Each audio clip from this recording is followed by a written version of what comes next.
Hello friends, welcome back to my channel, and if you're new here, welcome. My name is Melissa. So I am a little bit behind with my videos because vacation kind of got in the way, and I'm here today to do a monthly budget forecast for the month of June. So I am getting paid twice in June. I'm getting paid on the 7th and I'm getting paid on the 21st. So let's go ahead and forecast. So I did plug some in, but I need to make some corrections and see where we go from there. So today is June 5th as of the recording of this video. You may see it today, you may see it tomorrow on the 6th. I am expecting to bring in our main income of $4,655 on the first paycheck and $3,313 on the second paycheck. So if you guys do remember, and if you've seen any of my previous videos, I am doing the split bill method where I'm trying to pay half of my bigger bills on one paycheck and the second half on the next paycheck, just so I don't have a big old payment like my rent here coming out on one paycheck, because that would eat up all of the paycheck and then nothing else will be able to get paid. So first up, the rent is due on not June. I've already paid June's rent. Rent is due on July 1st. So I am putting $1,250 on the first paycheck and $1,250 on the second. My electric bill, I am budgeting $112. I'm not sure if it's going to be over this. In the month of June, this month, I only paid $79.71.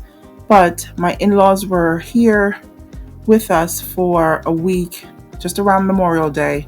And I know the electric bill is going to be a little bit higher. So I'm keeping the $112. I'm doing $56 on the first paycheck and $56 on the second. Student loan won't be due until the second paycheck for $40. My one main personal loan, I'm doing half of $254 on each paycheck. Car insurance, I do need to pay my car insurance for the 12th. I don't know why this is moving. I need to freeze. Let's just go ahead and freeze the top row. Just the top row. I don't need it to move. Actually, I need 2 rows. Bear with me. Freeze up to 2 rows. There we go, because I don't need those to move. So, my car insurance, it's due on the 13th, so it's going to fall in the first pay period. So I'm going to pay the full amount of $266, and then I'm going to split it and pay half in the second pay period. Renter's insurance, I'm not doing anything for either because, like I mentioned before, it's not due until September. Braces, $164 is due on the 15th. That goes on the first paycheck. Second paycheck is $0.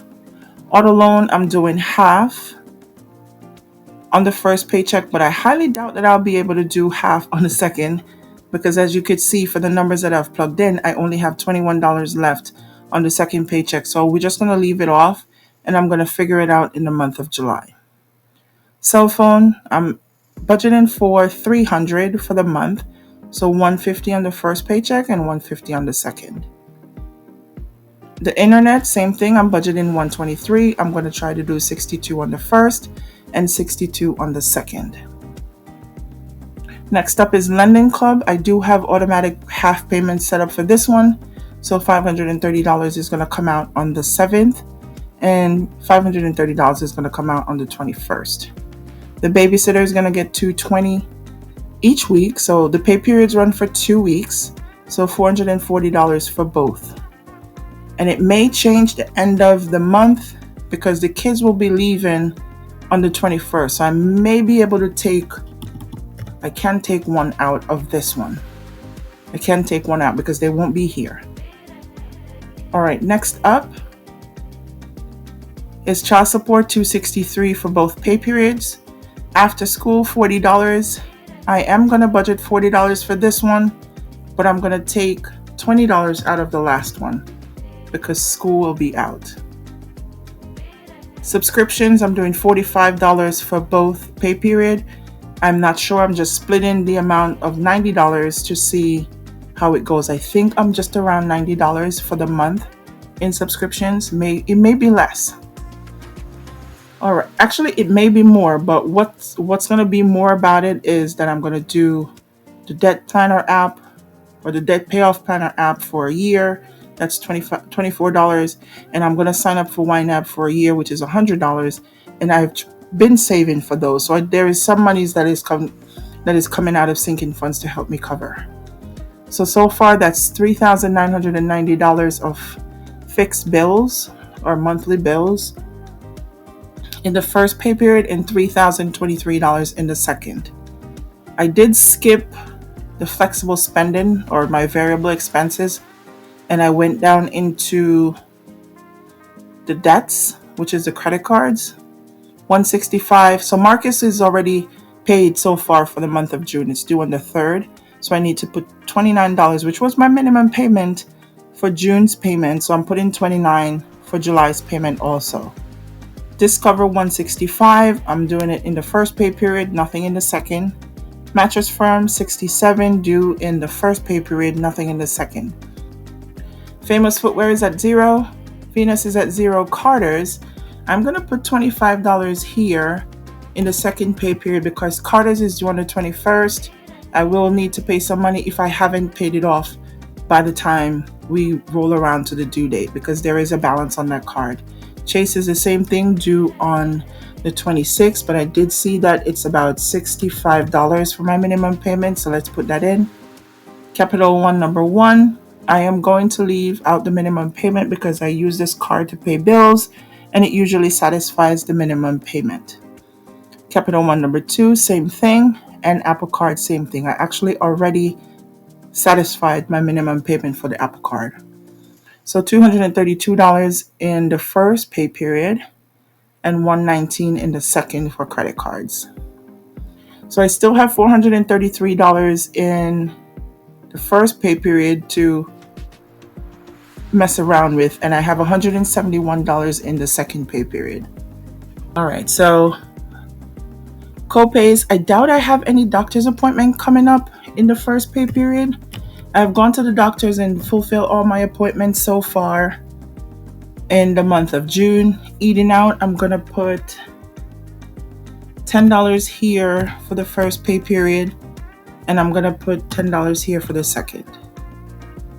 Fuel, I'm going to put, let's put $50 here for the first and $50 for the second. Groceries, I do still have a little bit of money left over for groceries, and I will need to go shopping. So I'm going to put $200 out of the first pay period, and I'm only going to do $100 in the second one. Reason being, it's only going to be hubby and I. The kids are going to be gone. Hopefully we could survive off crackers and water.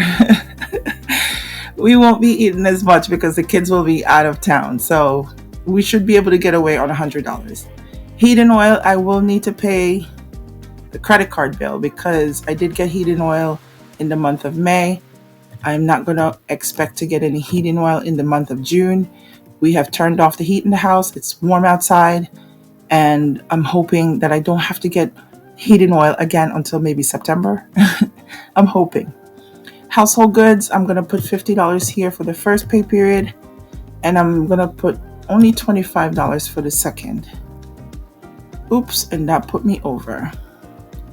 We'll come back and fix it. Miscellaneous car expense, $0 for both pay periods. Other kids expense, $0.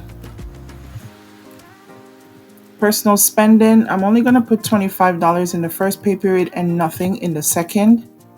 Propane, $0 in the first, $0 in the second. Giving, I don't think I can do anything as of right now. Savings, I'm not sure. We'll come back to that. If I can finagle that somehow, I will.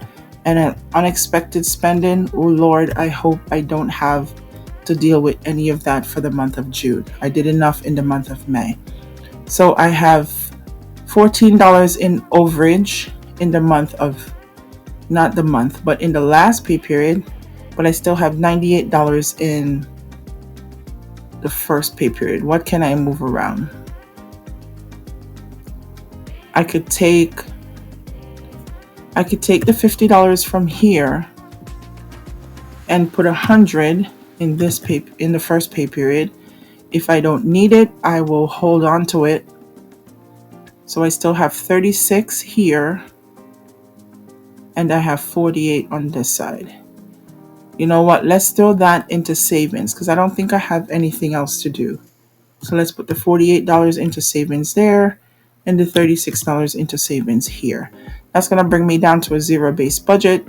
I can't foresee anything else happening. Like I said, the kids will be leaving the end of June, so we just have to get through these first couple of weeks with spending.